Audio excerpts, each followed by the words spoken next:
I know this will be a long road, but I want to emphasize that you have a tremendously important task as jurors. It is to determine the facts. You, and not the court, are the sole judges of the facts. The Constitution itself recognizes your unique role in our system of justice. So please, pay careful attention to the witnesses and evidence received at trial, as well as my instructions on the law. I thank you for your commitment to performing this civic duty and recognize the sacrifices that you have all made to be here today. We will now begin with opening statements. Is the government prepared to proceed? Yes, Your Honor. All right, you may proceed. This is Sean Combs. To the public, he was Puff Daddy, or Diddy, a cultural icon, a businessman larger than life. But there was another side to him, a side that ran a criminal enterprise. During this trial, you are going to hear about 20 years of the defendant's crimes. But he didn't do it alone. He had an inner circle of bodyguards and high-ranking employees who helped him commit crimes and helped him cover them up. Kidnapping, arson, drugs, sex crimes, bribery, and obstruction. These are just some of the crimes that the defendant and his inner circle committed again and again. You are going to hear about all of them during this trial. Let's start now with just one night. The defendant was on the hunt for his girlfriend, a woman named Cassie. For years, the defendant physically abused Cassie. He also sexually exploited her, forcing her to have sex with male escorts while he watched and recorded it. But that night, arson, drugs, sex crimes, bribery, and obstruction, these are just some of the crimes that the defendant and his inner circle committed again and again. You are going to hear about all of them during this trial. Let's start now with just one night. The defendant was on the hunt for his girlfriend, a woman named Cassie. For years, the defendant physically abused Cassie. He also sexually exploited her, forcing her to have sex with male escorts while he watched and recorded it. But that night, the defendant learned he had lost control of Cassie. He found out Cassie was seeing another man. Furious, he set out to find Cassie and that other man, but he couldn't do it by himself. So he took his gun and he took his bodyguard, one of his most loyal lieutenants, to wake up one of the defendant's employees in the middle of the night. The defendant yelled that he was going to kill the man Cassie was with. He demanded that his employee take him to that man's home. The defendant forced the employee out of her apartment and into an SUV. They drove to the house. The defendant and his bodyguard broke in, but no one was there. The defendant did give up. He kept looking for Cassie. When he finally found her, he did what he had done countless times before. He beat her brutally, kicking her in the back and flinging her around like a rag doll. All of that violence wasn't enough, though. The defendant had to make sure he had control over Cassie once again, so he threatened her. The defendant told Cassie that if she defied him again, he would publicly release the videos of her having sex with male escorts that he kept as blackmail. Souvenirs of the most humiliating nights of her life. This was just one night in the defendant's 2 decades of crime. In one night, he and his lieutenant kidnapped an employee, broke into a man's house, and the defendant beat and blackmailed his girlfriend. And as you will learn, this was just the tip of the iceberg. These are not the only crimes the defendant committed. That's not the only time he kidnapped someone, and Cassie is not the only woman he beat or sexually exploited. For 20 years, the defendant, with the help of his trusted inner circle, committed crime after crime. That's why we're here today. That's what this case is about. 20 years of crime is a lot to cover. So first, I'm going to walk you through what evidence in this case will show. Then I will explain a little bit about the charges, and then I will tell you how the government will prove that the defendant is guilty beyond a reasonable doubt. So what will the evidence show? You'll learn that the defendant was a musician who created an empire. He had a record label, Bad Boy Records, and other businesses that he ran or controlled. Those businesses made the defendant rich, and he used money and resources from those companies to build his reputation and to feed his every desire. To do that, he relied on an inner circle of people closest to him, like his bodyguards, chief of staff, and other high-ranking employees who ran all aspects of his life. Together, the group worked to promote the defendant's power. They carefully cultivated and guarded his reputation. And they worked to get the defendant everything he wanted. He sometimes called himself the king, and he expected to be treated like one. He expected his inner circle to cater to his every desire, including his sexual desires. For years, the defendant used his inner circle and his company's resources to sexually exploit multiple women, including women he forced and manipulated into having sex with male escorts, meaning men who the defendant paid to have sex with women while he watched. No matter what, the defendant and his inner circle made sure he got everything he wanted. Many times that involved committing crimes together and then covering up those crimes. Those crimes included violent acts, like when the defendant brought his bodyguard and his gun to kidnap the employee I mentioned earlier. But you'll hear about the other violence too, like when the defendant's bodyguards kidnapped the same employee another time, forcing her to sit through days of lie detector tests, or when the defendant had a man's car set on fire, or when the defendant dangled a woman over a balcony. You'll see and hear evidence of all of this. The defendant had impossible demands. When his employees failed to meet those demands, the defendant threw things at them, threatened them, hit them, or pressured them to take drugs. He even sexually assaulted one of them. You'll also hear how the defendant used his employees to get and distribute drugs. They delivered those drugs whenever the defendant asked, including so he could give those same drugs to the women he was forcing to have sex with male escorts. He transported those women and those escorts across state lines and even out of the country for those sex acts. And he used his inner circle and the vast resources of his business empire to help arrange those trips and make the women available to him. Let me be very clear on this next point. This case is not about a celebrity's private sexual preferences. The evidence will show that the sexual conduct at issue in this case was coercive and criminal because the defendant made women have sex when they did not want to, because he threatened them, he drugged help. He lied to them, and he even used violence to make them do it. A lot of this trial will focus on just two of those women, Cassie, who I talked about earlier, and Jane. Some of the details of what happened to Cassie and Jane may be hard to hear, but this is what the evidence will show happened. The defendant used lies, drugs, threats, and violence to force and coerce first Cassie and later Jane to have sex with him in front of male escorts. The defendant insisted that the sex occur in a very specific, highly orchestrated way. These sexual performances lasted multiple days and involved multiple escorts.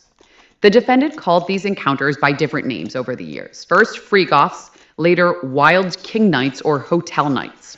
Week after week, the defendant directed freak-offs in hotels across the country and sometimes out of the country. At times, the defendant had escorts and the women travel from out of state, so the defendant's staff sometimes organized flights, cars, and hotel the escorts or drugs for the women and the defendant. The hotel rooms were dark. The defendant instructed Cassie and Jane how to look, to dress in lingerie, wear tall platform high heels, and have manicured white nails. The defendant selected drugs for Cassie and Jane to take, usually MDMA, also known as Molly or ecstasy. Sometimes those drugs made Cassie and Jane sick, but they also made the woman more uninhibited and sexually aroused. The defendant fed Cassie and Jane drugs throughout the freak-off so they could stay awake and perform for him for hours and days at a time. Once an escort arrived, the defendant dictated every step of the sexual activity that followed. Sexual activity that followed the same pattern. And he expected the women to enjoy themselves, to appear to, while they did it. The defendant masturbated throughout the freak-offs and often video recorded part of them. Now I want to tell you more about Cassie and about Jane. Cassie was a 19-year-old model, an aspiring singer with a hit song when she met the defendant in 2006. The defendant was 17 years older than her and the head of a record label. Soon Cassie was signed to a 10-album deal with the label. The defendant pursued Cassie, and within a year, they were dating. They stayed together on and off until about 2018. During that time, Cassie tried to work on her music and in modeling and acting, but the defendant made her turn down many opportunities. Instead, he paid for Cassie's cars, her apartments, and some of her day-to-day expenses. Although Cassie recorded music constantly, the defendant, the head of her record label, had final say on the music that she released. It was never another album. The defendant started abusing Cassie early on. Initially, Cassie fought back, but time and again, the defendant hit Cassie in the head. threw her to the ground and kicked her, and dragged her by the hair. In 2009, the defendant threw Cassie to the floor of an SUV and stomped repeatedly on her face. To hide her injuries, the defendant forced Cassie to stay in a hotel for the next week. He refused to let her leave and had a staff check on her to make sure she stayed put. The defendant also introduced Cassie to freak-offs early on. Soon the defendant made it Cassie's job to find and book escorts for freak-offs. Freak-offs that were happening as often as once a week for days at a time, meaning that for almost half of every week, Cassie was in a dark hotel room, high and awake for days, performing sex acts that she did not want to do on male escorts. Cassie will tell you how she felt like she was choking when the defendant made an escort urinate in her mouth, and how she overdosed at a freak-off when she still had an open wound on her face from the defendant's most recent assault. The defendant's physical attacks on Cassie happened at the freak-offs too. As you will see on video during this trial, the defendant hit and kicked Cassie in the hallway of an LA hotel, trying to drag her back to the room where they had been with an escort. We'll talk more about that video later. Cassie tried the first freak-off because she loved the defendant and wanted to make him happy. After that, she knew it was not something she wanted to do, but because of the defendant, it became almost everything she did. Because if Cassie didn't do what the defendant wanted, the consequences were severe. Physically, the defendant beat her viciously, exploding over even the tiniest slight and beating her to show who was in charge. He beat her when she didn't answer the phone when he called. He beat her when she left a freak-off without his permission. He beat her when he thought she took too long in the bathroom. The defendant taught Cassie that defying him could and often would end in violence. And when she tried to run away, he always found her, often with the help of his inner circle. And Cassie's career and livelihood were also in the defendant's hands, something the defendant made clear to Cassie. He told her he could destroy her career by releasing the videos that he recorded of her performing sex acts on dozens and dozens of male escorts. So Cassie knew that failing to please the defendant, refusing his demands, had more than just physical consequences. It had the power to ruin her life. The defendant's control, the defendant's violence, and the defendant's threats. That is how the defendant ensured Cassie could not say no to him. So time and again, when the defendant suggested to Cassie that they have a freak-off, she knew she had no choice but to agree and went to work setting one up. She texted the escorts, arranged for them to come to hotels, and put on the performance the defendant wanted. Her livelihood and her safety depended on keeping him happy. Cassie's relationship with the defendant was complicated. You will hear during this trial that both Cassie and the defendant were unfaithful, jealous, and at times angry, but only one of them had power. Only one had control, and that was the defendant. And with that power and with that control, he made Cassie do his bidding in those dark hotel rooms. You'll learn, though, that Cassie was not the only woman the defendant did this to. This was a part of a pattern. Now, I want to tell you about Jane. Jane was a single mom who started spending time with the defendant in 2020. The defendant pursued and romanced Jane, who fell in love with him quickly. Jane was not seeing other men, but the defendant was seeing other women at the time, so his relationship with Jane was not at all public. For the first few months, their sex life was just the two of them, and Jane was happy. That was until the defendant introduced Jane to freak-offs. One night, when they had already taken drugs and been having sex for hours, the defendant told Jane about freak-offs. Jane agreed to try one to make the defendant happy. To her surprise, the defendant said he would make it happen immediately, that very same night. He took her to a hotel where a room was already set up and an escort was on the way. Jane was nervous, and the defendant directed her step by step. Jane thought the first freak-off was a one-time wild night. Jane was wrong. The defendant continued asking Jane to have freak-offs and promising that if she did, they would spend quality time together. They would go on dates together. They would go on trips. That was what Jane wanted more than anything, a real relationship. So she agreed. She helped plan freak-offs and reach out to escorts. But even though the defendant promised her quality time and trips, he never delivered. Those were just lies, he told her, to get more nights in dark hotel rooms with escorts. Jane will tell you about those nights in detail, how she wanted the escorts to wear condoms, but many times the defendant did not let them. And Jane will tell you how he had her take drugs to stay awake and aroused for days. Jane tried twice to make it through these nights without drugs. The first time, she broke down and had took ecstasy to finish performing for the defendant. The second time, Jane vomited after having sex with one escort. How did the defendant respond? He told her to hurry up and get back into the room where another escort was waiting. Early on, Jane told the defendant that she didn't like freak-offs and she just wanted to be alone with him. She loved him desperately and wanted a real relationship with him. The defendant did not listen. Feeling stuck and sick of the strangers the defendant kept bringing to these hotel rooms, Jane tried to assert herself in small ways. She found two men who performed in pornography, and she invited them to join the freak-offs. That way, Jane could at least choose the other man she was forced to be intimate with. Like he did with Cassie, the defendant eventually took steps to control Jane financially. The defendant wanted Jane available with him at a moment's notice, and he discouraged her from working. Jane's income plummeted. The defendant gave Jane money and later started paying rent for the house that she lives with her child. That way, when Jane resisted the freak-offs and told him over and over that she wanted to stop, he had the power to coerce her back into hotel rooms.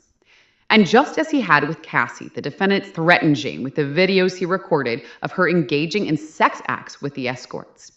Not even a year ago today, Jane had the worst day of her life. The defendant came to Jane's house for an at-home date night. She and the defendant argued about another woman that the defendant had been seeing. Jane was upset and jealous. She had now spent years in hotel rooms for forced sex while the defendant took his other girlfriends for dates and trips. Jane hit the defendant and threw things at him. The defendant became enraged, so Jane tried to get away from him and hide. She ran to her bedroom and locked the door. He kicked it open. She ran to her bathroom and locked the door. He kicked it open. She ran to her closet and locked the door. He kicked it open. She ran to the guest bedroom and locked the door. He kicked it open. She tried to run out the front door, but he grabbed her in a chokehold, lifted her off the ground by her neck, and kicked her to the ground. Later that night, they fought again. And just as he had with Cassie, the defendant viciously attacked Jane. He punched her in the face, kicked her while she was curled up in a ball on the ground, dragged her by her hair and her arm, and slapped Jane's face so hard she fell over. When all of this was over, the defendant still did not let Jane be. Instead, he told Jane, "You're not going to my night." The defendant instructed her to put on an outfit and call up an escort for a freak-off. He made Jane cover her black eye and bruising, take an ecstasy pill, and perform for the defendant with that escort. Jane followed his instructions. Like with Cassie, the defendant's violence had gotten him what he wanted. The defendant's sexual violence did not stop at freak-offs, though. Cassie will tell you about a time when the defendant forced himself on her, having sex with her as she cried and repeatedly told him no. And Mia, an employee who the defendant worked to the bone for years, will tell you about the times that the defendant forced himself on her sexually, putting his hand up her dress, unzipping his pants, and forcing her to perform oral sex and sneaking into her bed to penetrate her against her will. As I said before, the defendant had the power and the control, endless resources, and a loyal inner circle who would stop at nothing to get what he wanted. Amidst all this violence, the defendant and his inner circle had to make sure that nothing put the defendant's public image and his power at risk. So as tirelessly as the defendant's inner circle worked to meet the defendant's every need, they also worked to cover up his crimes. Remember the video of the LA hotel of the defendant attacking Cassie during a freak-off? You will hear just how far the defendant, his bodyguards, and his chief of staff went to get what they thought was the only copy of that video. The defendant first tried to pay off hotel security guard with a wad of cash in exchange for his silence. Then the defendant and his chief of staff reached out to a different hotel security guard to broker a deal. In exchange for the video from the hotel, the defendant gave the security guard a brown paper bag full of $100,000 in cash, while the defendant's bodyguard and his chief of staff stood by. This is far from the only time the defendant's inner circle tried to close ranks and do damage control. You'll hear how the inner circle covered up the defendant's brutal beatings by keeping Cassie in hiding for days. You'll hear about the inner circle contacting witnesses of the defendant's abuse to feed them lies, including even after he knew about the investigation in this case. Again and again, the defendant and his inner circle tried to keep the defendant's crimes out of public view to protect his reputation and to protect his power. That is what the evidence in this case will show. For all of this, the defendant is charged with multiple federal crimes. You'll hear a lot more on the charges at the end of the trial when the judge instructs you on the law and his instructions control. But for now, there are just a few points I want to highlight so you have context for what you'll hear during this case. First, the defendant is charged with racketeering conspiracy based on his agreement to commit crimes as part of an enterprise. I expect the judge will tell you an enterprise is a group of people who work together for a common purpose of engaging in a course of conduct over a time. Here, you will learn that the enterprise is the inner circle I talked about, the bodyguards and the high-ranking employees like chiefs of staff. Some of these people came and went over 20 years, but I expect the evidence will show that the defendant was a through line. He remained at the top, running the group, and he always had trusted bodyguards and advisors helping him. Together, they agreed to commit different crimes, including kidnapping and arson, distributing drugs to other people, exploiting employees for labor, and in Mia's case, sex, bribery and obstruction, sex trafficking, and transporting people for prostitution. That's all covered by the racketeering conspiracy charge. The defendant is also charged separately for sex trafficking Cassie and Jane through force, fraud, or coercion. Again, the judge's instructions control, but I expect you'll learn that fraud includes a lie about a material fact. Coercion includes threats, and force includes violence.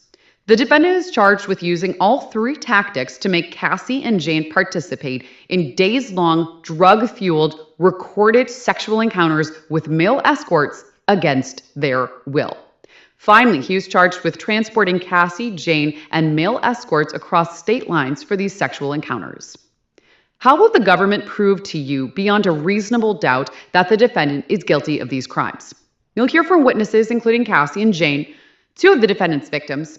They will tell you how the defendant tried to control their lives from their homes to their careers, how the defendant used his control over them, his lies, his drugs, his threats, and his violence to force and coerce them into having sex with men. Cassie and Jane will describe freak-offs for you in painstaking detail.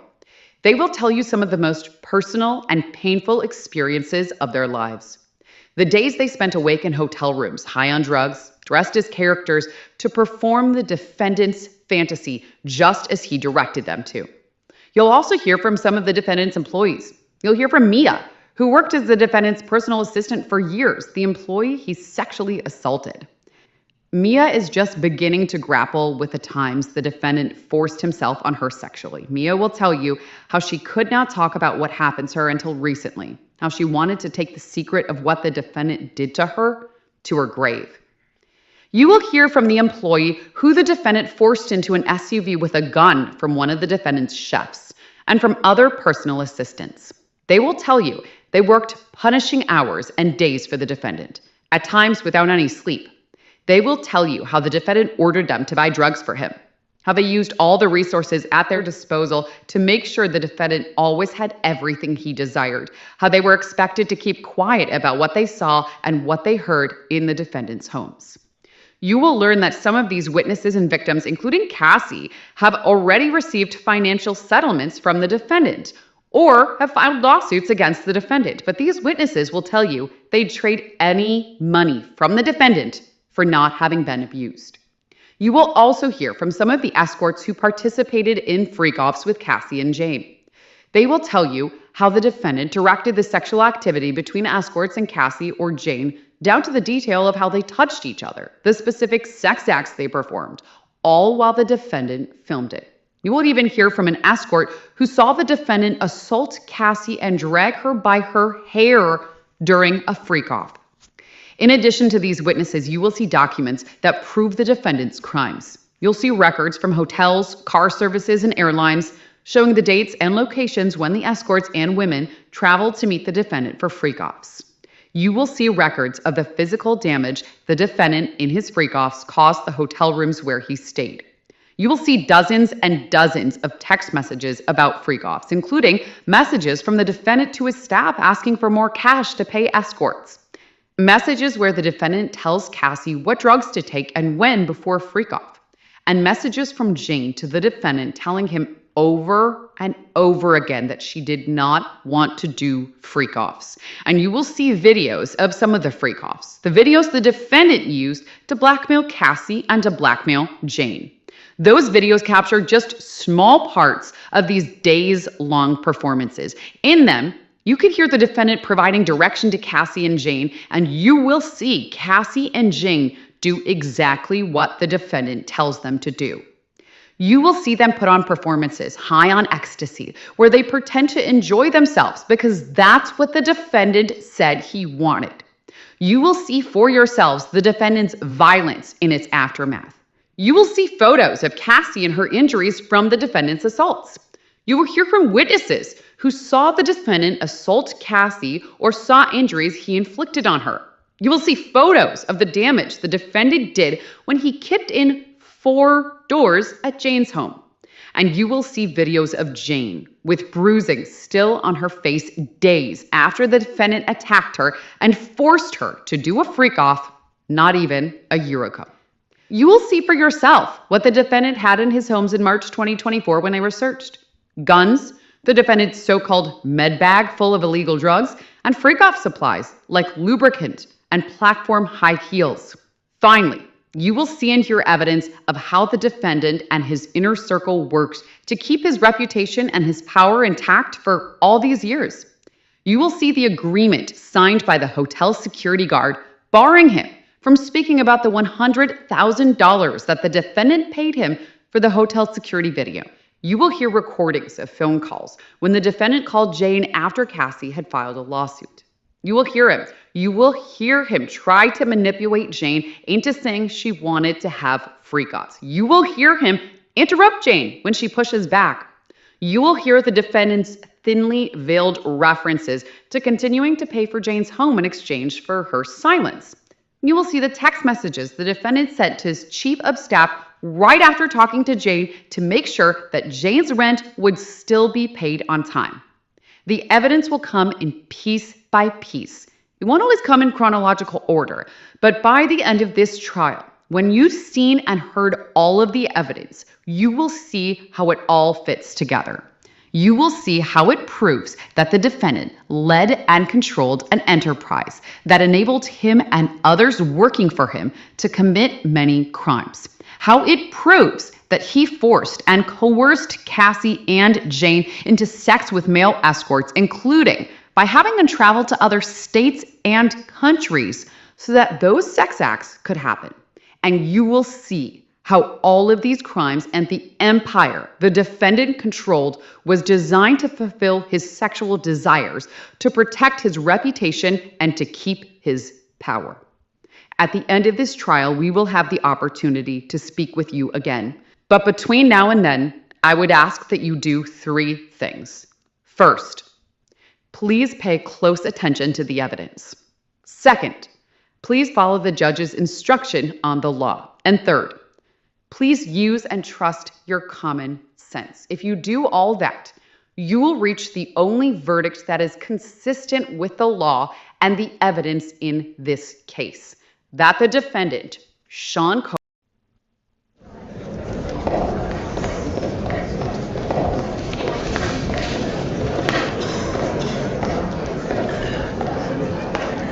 All right. Who will be presenting opening statements? I am, Your Honor. And if you're in the gallery and you have a device, use this opportunity to silence it or it will be taken. Good morning. Sean Combs is a complicated man, but this is not a complicated case. This case is about love, jealousy, infidelity, and money. This case is about voluntary, adult choices made by capable adults and consensual relationships. This case is about those real-life relationships, and the government is trying to turn those relationships into a racketeering case, a prostitution case, and a sex trafficking case. It will not work. Let's start with the basics. The most important things in this courtroom are you and him. At a time when everything in government can feel so uncertain, one thing has remained the same in our justice system, and that is standing between all of us and a criminal conviction is a jury of our peers. That is you. You will hear the evidence. You will get to the truth. You will see the witnesses and evaluate them one by one. And finally, the story about this case can finally come out. Why do I say that? Well, I say that because this case is not about what you've heard on the news, read in the news, or have seen on social media for the past year and a half. This case is not about what civil attorneys looking for a payday are trying to make my client out to be. There has been a tremendous amount of noise around this case for the past year, and it is time to cancel that noise and hear and see the evidence that will be presented in this courtroom, and it will be crystal clear. The story of Sean Combs is a fascinating one, but it is a human one. We are going to tell you his story over the next 2 months in this courtroom, and you will learn that he is a man who grew up here in New York City in Harlem, who came from little but built groundbreaking, lawful businesses. You will hear that he is a wealthy individual, but know that the evidence will show that nobody gave him his money. He worked for it, and no one gave him a dime. It will show that he made every single dollar, recreated a culture, and produced music that I believe you will hear will change the generation. And I believe that the evidence is going to show that this ingenuity is what drew people to Mr. Combs. Witnesses will share with you that Mr. Combs is a fascinating person and that people are drawn to him. Yes, he is famous. Yes, he is wealthy, and that's certainly part of it, but he was charismatic and magnetic and a larger-than-life figure. If you had any interest in climbing the social ladder at the time and being involved in the music industry, the apparel industry, spirits industry, attending his legendary parties, you wanted to be around Sean Combs. You also wanted to be around him because of the benefits that came along with being him. As you try to remember why that matters, try to remember why people stayed around him and why it matters. I expect it will matter to you as the jury because he gave people opportunities and gave people chances to work at his companies. They believed he had a vision that few others had, and for the most part, I believe the evidence will show you that they loved him. I don't think that the witnesses will tell you they always liked what he did or how he behaved, but the real-time text messages that you will review in this case show that people really loved him. And they believed that by being with Sean Combs, they were part of something special. So by now you've heard the government say a lot of things about my client. It's time for me to introduce you to him. His name is Sean Combs. You may have heard him by Puff Daddy, P. Diddy, Puppy Diddy, but standing in this courtroom at 55 years old is the same place he was born and raised. He's going by the same name he was born with, Sean Combs. My name is Tenny Garagos, and I'm one of the attorneys honored to represent him.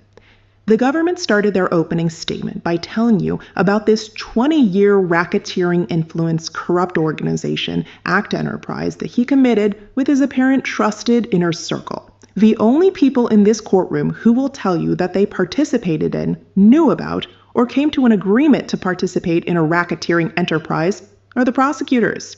Not one witness will get into this courtroom and will take the witness stand and tell you that they were part of any racketeering-influenced corrupt organization Act Enterprise. And the reason is simple. There was not one. You heard what the government tried to say the enterprise is, that he used his lawful businesses to feed his every desire, including his sexual ones. This case is about Sean Combs' private, personal sex life, which has nothing to do with his lawful businesses. The government has no place here in this man's private bedrooms. The government can say over and over again that this is not about his private sex life, but the evidence will show you that it is. The people who will come into this courtroom and testify are the people who would know about a racketeering enterprise, and those people will all say they knew nothing about any enterprise. That is because these hard-working individuals were either doing their jobs as personal assistants or as top executives running his successful businesses. These are individuals educated at places from Harvard to Howard University. The prosecution will bring in those same employees and others into this courtroom and have them testify that Sean Combs has a temper. And when he drank or when he did the wrong drugs, he would get violent.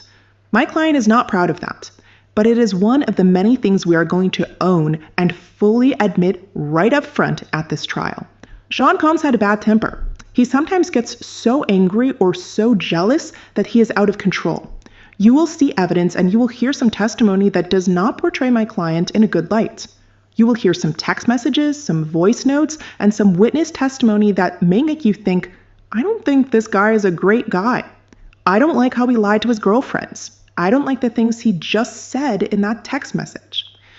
I want to tell you now, there may be one point, there may be multiple points at this trial where you think, I think he is a jerk and I think he's kind of mean.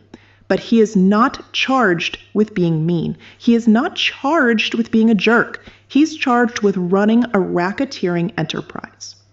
And though there was violence that you were going to hear about, you already have, that violence is not part of any RICO. That violence is not connected to sex trafficking, and that violence is not prostitution.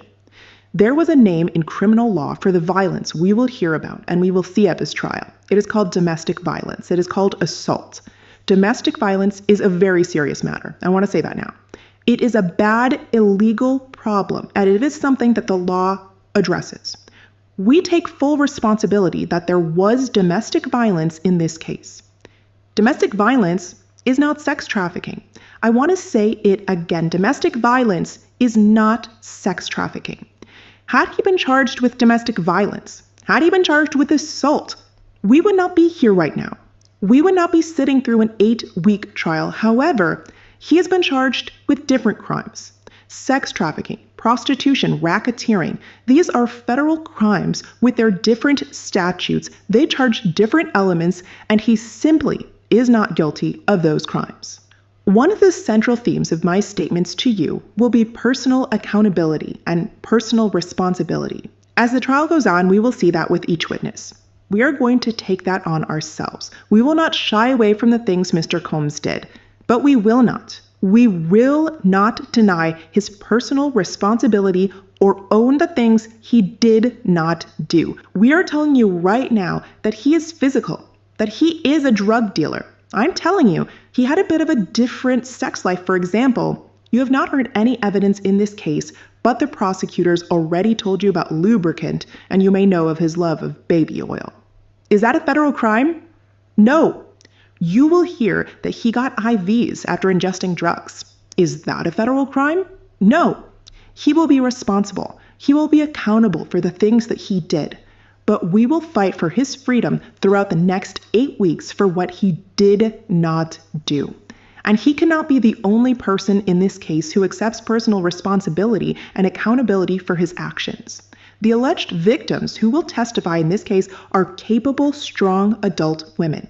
They were all getting something each of them wanted from him and from being in a romantic relationship with him. And these adults, capable, strong women, will have to take on the same level of personal responsibility for their lives that he is going to take on for his. When any person in life makes an adult choice, that is a free choice. A free choice has pros, it has cons. You may think there are better choices. You may think there are worse choices, but that does not eliminate the personal responsibility behind those choices. And each of the women you will hear from, they all had personal responsibility and the freedom to make the choices that they made. You will hear from these women. You will see these women. You will meet them. They will sit in that witness chair a few feet away, and you will evaluate them for yourselves. You will see that they are capable. You will see that they are strong, and you will see that they made free choices every single day for years. As you are listening to the evidence and you listen to them testify, I want you to ask yourselves, what are all the ways that this individual had the ability to make that choice? Ask yourselves, what are they getting from being with Sean Combs? They are not with him because they are stuck or because they are without a choice. The government will try to show you that Sean Combs is the only one getting something from each of the alleged victims who testify in this case. But with each of these individuals, ask yourself, what is this person getting? They're with him, or they are working for him because they are getting something they want from being with him. Now, with each person, that something may be different, and it usually is. But with each person, they are all getting something. So as you listen to the evidence, watch closely to the role that jealousy plays in the case. We have talked to you, both of us already, about jealousy and how it is pervasive and present in every single relationship. But I want to also let you know it drives a lot of the choices that the alleged victims make here. Combs is one of those men that he has 7 children by 4 different women. And he's the kind of guy who is always in relationships. In fact, he was always in multiple relationships.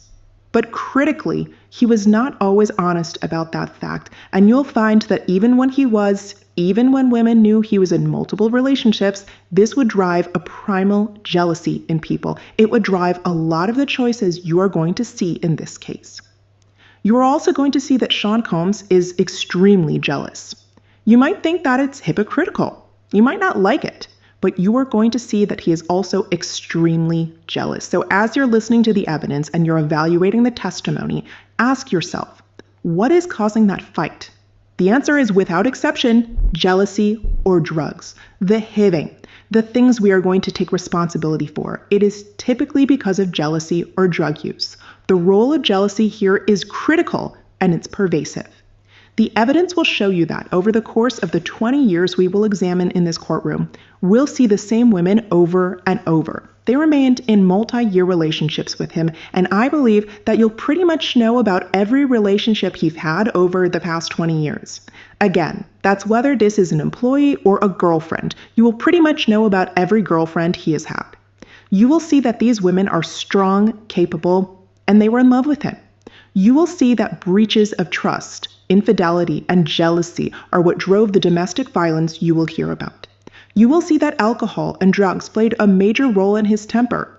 The evidence is going to show you a very flawed individual, but it will not show you a racketeer, a sex trafficker, or somebody transporting for prostitution. So as we said, you're going to hear from 2 women, Cassie and Jane. This case is, in large part, about his sexual relationships with these 2 women. And you're going to hear that they went to private hotel rooms to engage in what I expect some witnesses at this case to call the swingers lifestyle, which is essentially just a fancier terminology for threesomes by adults. Sometimes Combs partook in the sex with his girlfriend and the male escort, and other times he watched while the male escort was having sex with his girlfriend. You heard the government call these freak-offs. I expect you will hear that. I expect you will also hear them called parties and entertainment. You will hear from both Cassie and Jane about these nights. They will testify about their relationships, and you will hear things that should never be heard in a federal courtroom. I think you've heard that already. You've heard things that may make you feel uncomfortable at first, that he liked to watch this. You might hear about his kinky sex or his preferences for sex that may make you uncomfortable and may not be what you like to do in your bedroom. But you are not here to judge him for his sexual preferences. You are not here to judge him for all purposes. You are here to evaluate whether the government can prove beyond a reasonable doubt what they actually charged him with. They cannot. You've also heard that in his relationships with both Cassie and Jane, he bought them things. Yes, like every relationship, they got things from their boyfriend. Here, a wealthy rapper paid for their housing. He paid for Cassie's car and he gave them money. These are nice houses that he paid for. It was a nice car that Cassie drove. And there were nice vacations on private planes because he is a wealthy individual. These were vacations that they took together as couples. And as I've said, like in every relationship, there was jealousy and there were flaws. But as you evaluate the evidence in this case, remember that he's not charged with being a flawed individual or having a flawed relationship. They did not stay with him over and over again because of force, fraud, or coercion. The evidence in this case will show you that over and over again, day after day, these women fought to be in a relationship, fought to do what they wanted to do in consensual adult relationships.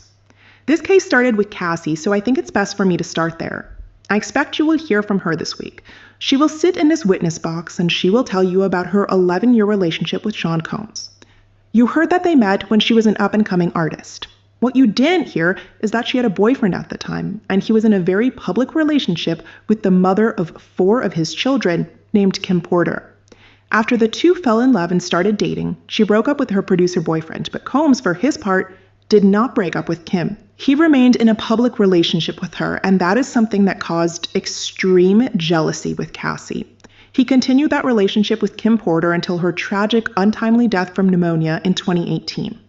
This is important because as you look at the evidence and as you evaluate Cassie and Combs' relationship, you will see that their fights, their cheating, their jealousy is typically surrounded his cheating or it surrounded hers. This is something that plagued their relationship until the very last day. The evidence will show you that he was extremely jealous of Cassie's actual or perceived infidelities, and she was uncontrollably jealous of his. This led to a toxic relationship between two people that I expect the evidence will show deeply, deeply loved each other. Perhaps they did not always show love to one another the way you would with your partner, but they were in a relationship, and she was not being trafficked. You will see that over and over again in this decade-long relationship. These two fought about his inability to remain faithful. I expect Cassie to tell you about the jealousy of Kim Porter and another girlfriend that he started dating in 2014 named Gina. This jealousy is something that plagued their relationship, even the day of the Intercontinental video in the elevator bank that much of you told us during jury selection that you saw. That day, unfortunately, jealousy was on full display, and in combination with the bad drugs that I expect Cassie to testify that Combs took, it led to domestic violence in the elevator bank. This assault happened almost 10 years ago, on March 5th of 2016. I expect that we are going to see this video many, many times throughout this trial. You are going to see it later today, and I expect you to see it many more times throughout this week. You're going to see it a lot, but I want to start by saying 2 things. First, what Combs did to Cassie on this videotape is indefensible. It is horrible. It's dehumanizing. It's violent. It's virtually every bad word you can think of. And while it's dehumanizing and violent and terrible, the second most important thing is that it is not evidence of sex trafficking. It is evidence of domestic violence. You will see that it is also evidence of the central theme in this case, which is jealousy. As you watch it later today, and as you watch it throughout the week, I want you to look for 2 things. The first part is Cassie walking out of the hotel room, walking down the hallway. She's carrying 2 bags, and you see that she makes it to the elevator, and then Combs comes down wearing only a towel. He pulls Cassie by the hoodie, and she falls to the floor. He kicks her in the backside, and he stomps on the back of her leg, and he starts to drag her by her hoodie back to the hotel room. You will see him walk away momentarily with her bags, and you will see this. Then he comes back around and walks toward her, and she is kind of in the left part of this screen. When he comes toward her, he has nothing in his hand, and when he walks away from her, you will see an illuminated phone in his hand. He wanted this phone, and he got it. Please understand that this video is overwhelming evidence of domestic violence, but it's overwhelming evidence that this domestic violence is over a phone and not because of sex trafficking. What causes a fight over a phone? We can all use our life experiences to show us that phones keep the secrets of infidelity.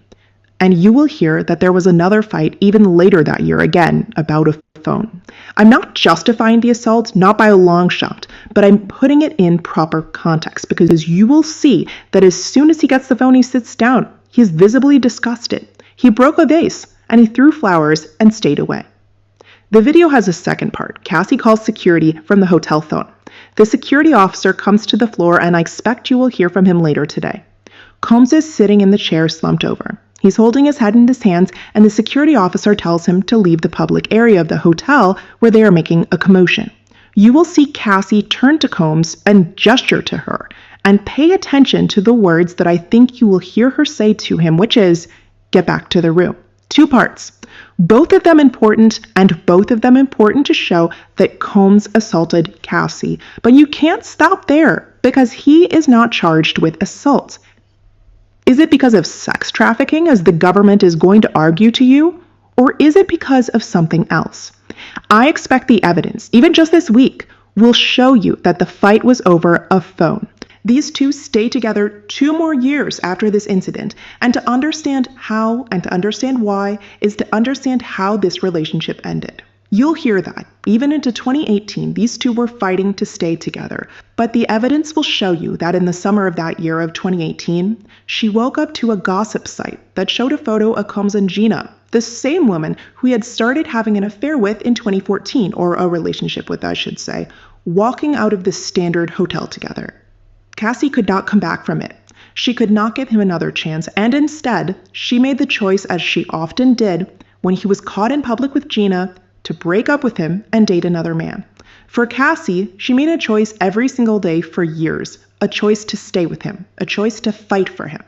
Because for 11 years, that was the better choice. That was her preferred choice. And so she made the choice to stay with him until one day she decided she was going to break up with him because that was her preferred choice. So it's important for you to remember as you evaluate the evidence, because she was not coerced to continue to engage in this sex life with Sean Combs. When she made the decision to leave, there were no repercussions, as the government hinted. She made the choice to leave. She communicated it to him, and she ran into the arms of another man, a physical trainer who Combs had hired to train her. So I will ask you, ladies and gentlemen, pay close attention to the messages, the real-time communications between these two individuals, and the messages surrounding their breakup. Does Combs release the videotapes the government was just talking about? No, he doesn't. You will hear that the government raided 2 of his homes. You've already heard that over a year ago. They seized countless electronic devices. The only freak-off videos you will see or hear about at this trial came from her devices that she kept for 5 years. So when the government talks about power and control, who had the power? Who had the control? The government did not find any freak-off videos with Cassie on those devices. And so going back during the time of Cassie and Combs' breakup, Cassie is already dating her now husband. She is with him for months as she is breaking up with Combs, all while telling Combs she still loves him. And then in November of 2018, Kim Porter tragically passes away from pneumonia. Knowing that Combs would be distraught and wanting to be there for him, she did everything she could to be there. She came to memorial service at his home. She flew to Kim's home state of Georgia to be at the funeral.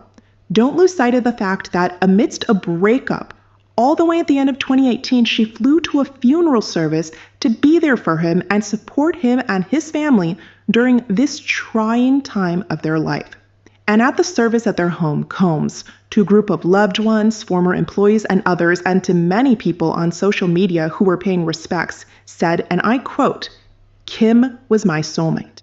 In Cassie's presence for everyone to hear, he said, she was my soulmate. The end of the relationship between Cassie and Combs is important, and I want you to focus on the evidence of how and why it ended.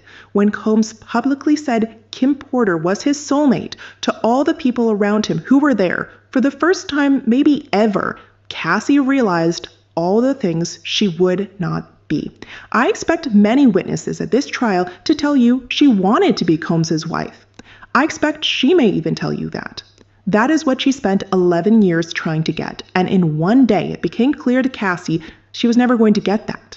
And if she was never going to be Combs' wife, if she was never going to be the love of his life, then she would leave. And that is what she did on her terms, her choice, for reasons that for her were the right reasons. This is where bringing personal experience to this jury matters. This is something we have all been through. That one life event you can point to where you can say, that is when I knew it was over. Because that is what this was for her. Because this was a relationship, although toxic at times, like every other relationship, it was not based on coercion. It was not based on force. At a certain point, you know you're not going to get what you need from the other person, and you leave. After Kim's funeral, they never saw each other again. The very first time that this former couple will see each other after 6.5 years of a breakup is in this courtroom later today or tomorrow. We are all going to witness their closure, and that is because she moved on with her life and he moved on with his. You will see that she married the trainer. She had 2 children with him, and she's pregnant with her 3rd, and Combs also moved on with his life. As you listen to her testimony, as you read her messages closely, Evaluate what Combs's intent was at the time. She had 2 children with him, and she's pregnant with her 3rd, and Combs also moved on with his life. As you listen to her testimony, as you read her messages closely, evaluate what Combs's intent was at the time. Evaluate what he understood, what she wanted during those 11 years that they spent together. What he understood, I expect the messages to show you, was that she was a willing participant in their sex life. That was a voluntary adult choice by 2 capable adults.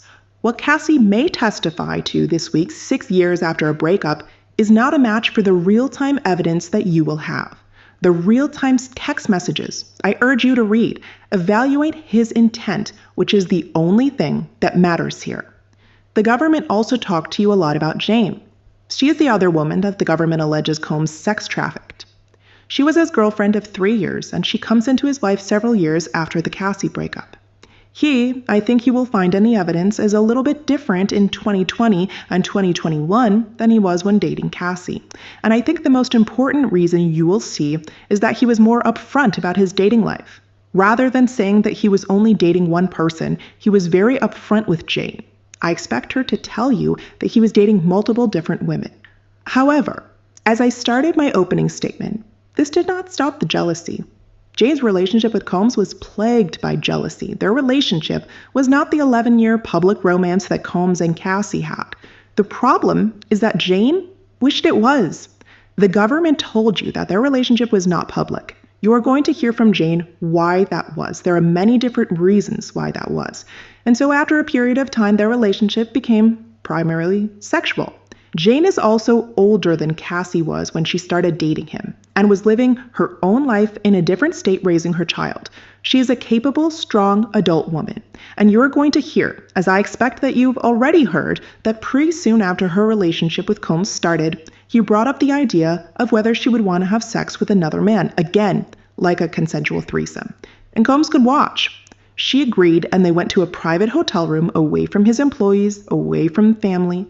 And I expect she will testify that she enjoyed that night.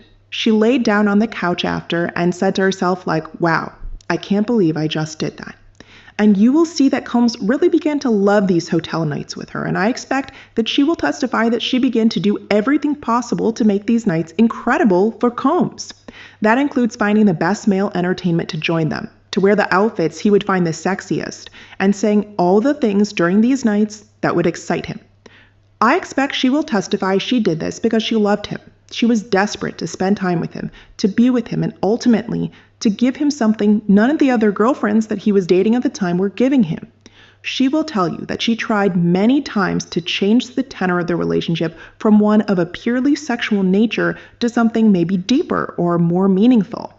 I'm not sure exactly how she will put that to you, but she will testify that it always came back to what they would call parties, which were these nights in hotel rooms. And the evidence will show you that she did it over and over again for 3 years because she made the choice. And this became their time together. This became their sex life. And I expect that she will testify that she realized that if she didn't have these hotel nights with Combs, they may not get their alone time together, which is the time she so deeply craved. I will expect she will tell you that she kept coming back over and over again because she did it for the affection. She did it for the love, for the cuddle, because she knew it would make him happy. And she wanted more than anything to make him happy. She was unable to resist him emotionally, and her desire to be with him outweighed all other considerations of hers. The government told you about a phone call they had in November of 2023. I expect the evidence will show you that even after this phone call, she continued. She flew out to see him many more times and continued willingly engaging in these nights. The evidence is going to show you a toxic and dysfunctional relationship between these two individuals, and you may think to yourself, wow, he's a really bad boyfriend. But the evidence is going to show you that she is a capable, strong woman who willingly engaged in their sex life so they could spend time together. That is simply not sex trafficking. I expect her to testify that she was a willing participant, and being a willing participant in your own sex life is not sex trafficking. I expect her to also testify that there were nights she engaged in the sex because she hoped she could turn their relationship from one of a more sexual relationship into something more. and she will testify that if she walked away, she would have lost him. That is not something she was willing to do. And as I said, you will see her jealousy on full display at this trial, and you will see that she was willing to engage in these nights with Combs, and then she would be on social media after, and she would see he was with another one of his girlfriends, either out to dinner or traveling, and she would send messages with regret afterwards. These are born out of jealousy, which was the root of their troubles, and regret does not mean that she was coerced. Her jealousy drove her to make the moves that she made. As I said, every single witness in this case had free choice to make the choices that they made. The jealousy of other women in Combs's life was one of hers. Seeing the other women that he would be on social media posts with or otherwise drove her to try to be in first place and made her more desirous of their time together. This was the way to get there, and the evidence will show you that that is simply not a crime. The government also told you about a night a year ago when Jane hit Combs. Once again, as I said, this was a night born out of jealousy. You will hear, as you've already heard, that he also hit her back. But what you didn't hear was the start of the fight. She was overcome by jealousy that night. She slammed his head down on the kitchen counter. This is how the fight started. I do not want to justify that night.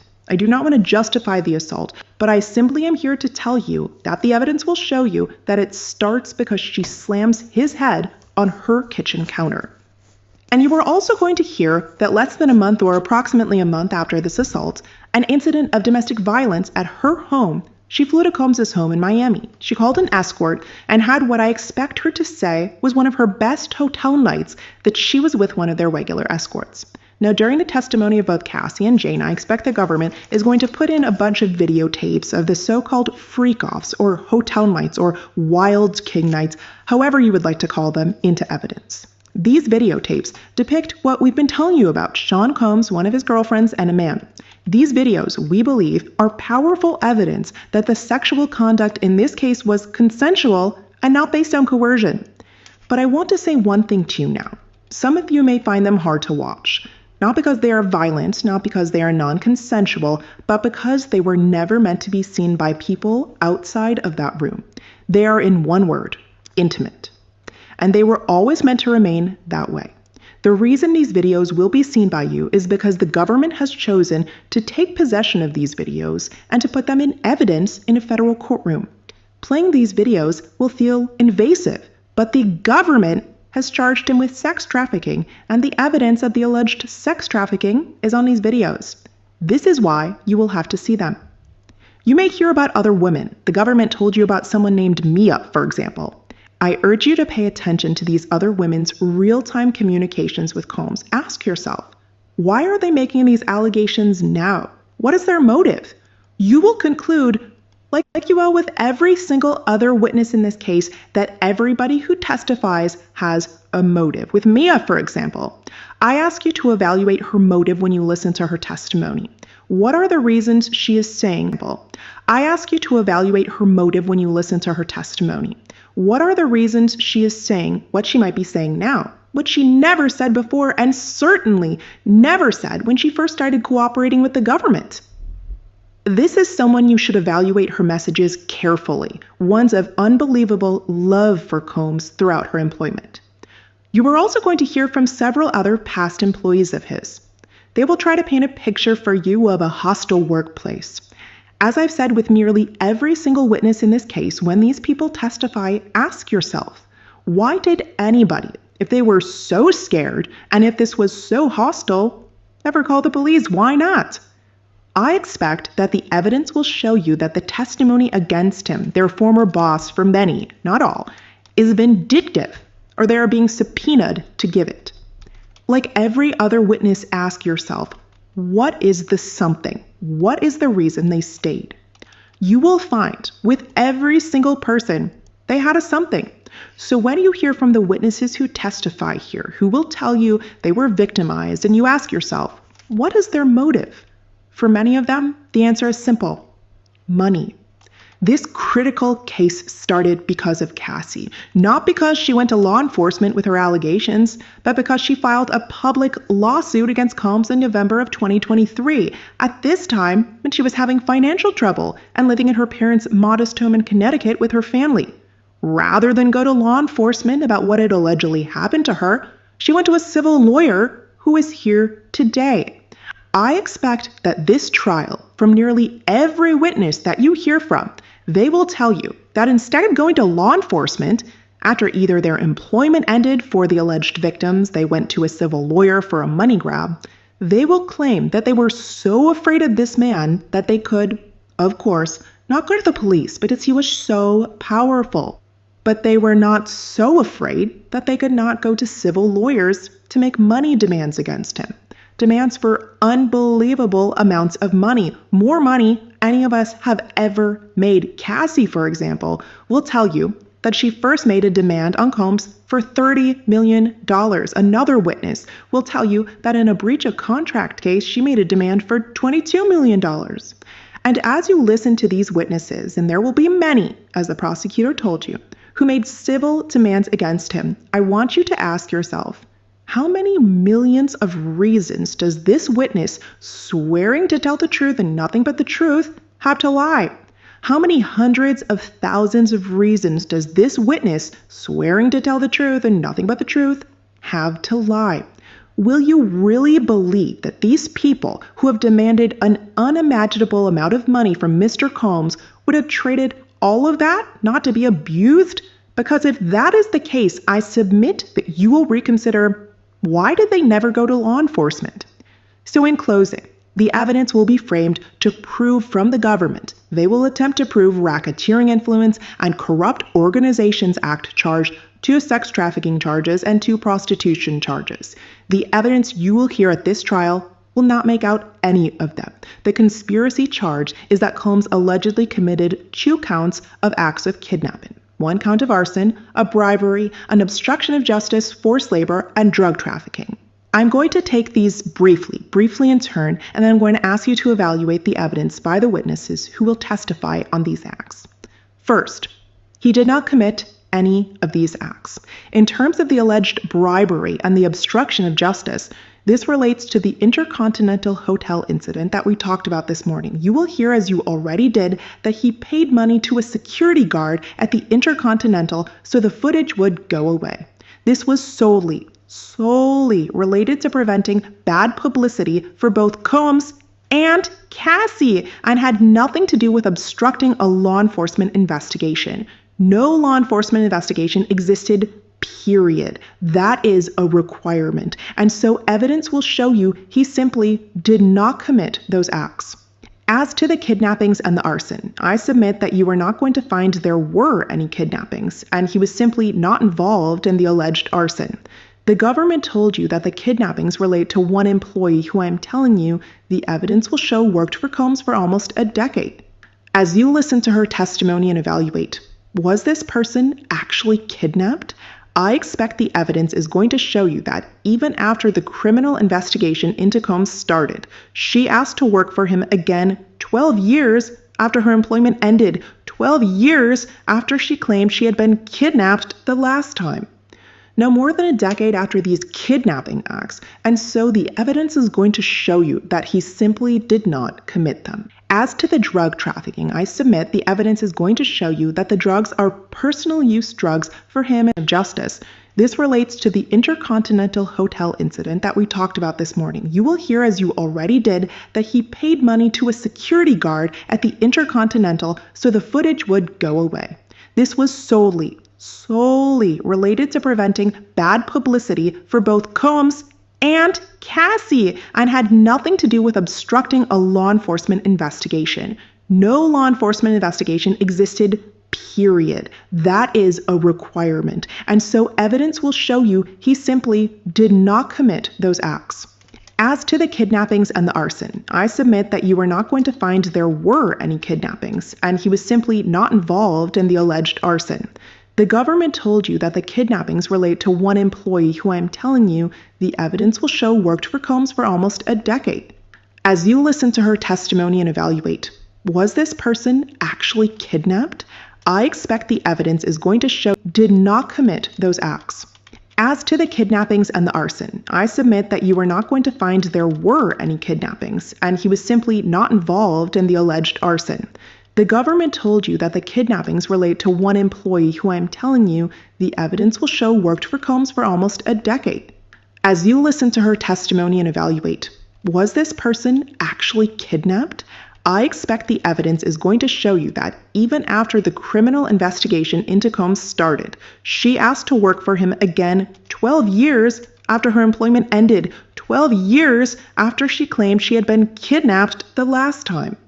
Now, more than a decade after these kidnapping acts, and so the evidence is going to show you that he simply did not commit them. As to the drug trafficking, I submit the evidence is going to show you that the drugs are personal use drugs for him and at times the woman he was with. Those drugs have nothing to do with an enterprise. As to the forced labor, you will see that Combs worked hard. His employees worked hard, but they were there to do something great and novel for his lawful businesses. It was not forced. Being there was an adult, free choice like everything else in this case.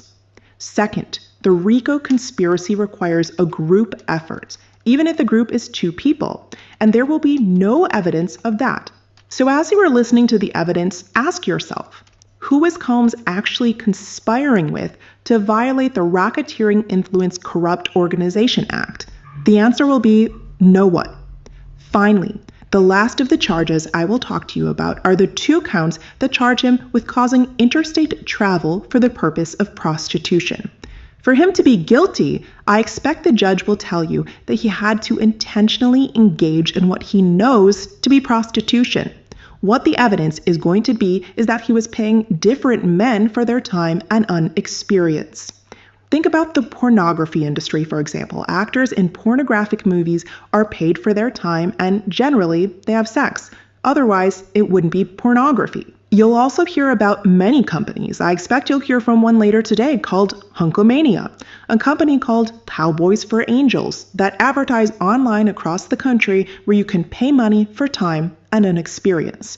These escort companies are common and they do not advertise themselves as money for sex. They advertise themselves as money for time and money for an experience. And that's what Sean Combs was doing. He was paying money for that experience. So in closing, I ask you once again to listen carefully to all of the evidence. You are not here to judge or impose your moral beliefs onto this man.